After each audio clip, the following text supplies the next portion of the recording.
November, December மாதங்களில் பெய்த மழையால் சென்னை, கடலூர், தூத்துக்குடி, காஞ்சிபுரம், திருவள்ளூர் மாவட்டங்கள் வெள்ளக்காடாக மாறின.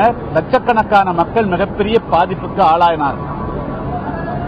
நீர்நிலைகள் ஆக்கிரமிப்புகளே இதுபோன்ற வெள்ளம் சூழ்ந்திருக்கும், மக்கள் பாதிக்கப்பட்டதற்கு காரணம் என்று மத்திய அரசு சுட்டிக்காட்டி, நீதிமன்றங்களிலே பலமுறை சுட்டிக்காட்டியும் கூட தமிழ்நாடு அரசு இந்த நீர்நிலை ஆக்கிரமிப்புகளை அகற்றுவதற்கு எந்த நடவடிக்கையும் எடுக்கவில்லை.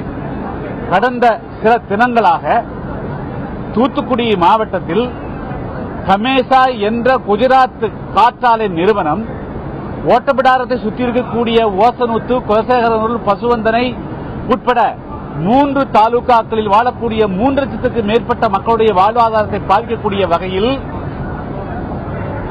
நீர்நிலைகள், அதாவது ஓடைகள், குளங்கள், பொதுப்பணித்துறை கண்மாய்கள், அதேபோல சாலைகள், தானிய களங்கள் ஆகியவற்றை உடைத்து அவர்கள் சாலை போடுகிறார்கள்.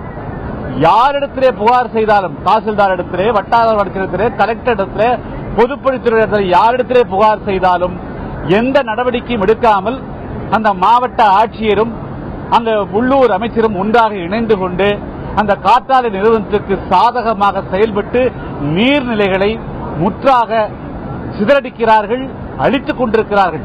எனவே இது குறித்து நான் தனித்தனியாக வேளாண்மைத்துறை அமைச்சர், பொதுப்பணித்துறை அமைச்சர், வருவாய்த்துறை அமைச்சர் என்று ஒவ்வொருவருக்கும், நெடுஞ்சாலைத்துறை அமைச்சர் என்று ஒவ்வொருவருக்கும் கடந்த 3 தினங்களாக சிறப்பு கவன தீர்மானம் கொடுத்தும் கூட சட்டமன்றத்தில் இது குறித்து பேசுவதற்கு பேரவைத் தலைவர் அனுமதி மறுத்தார்.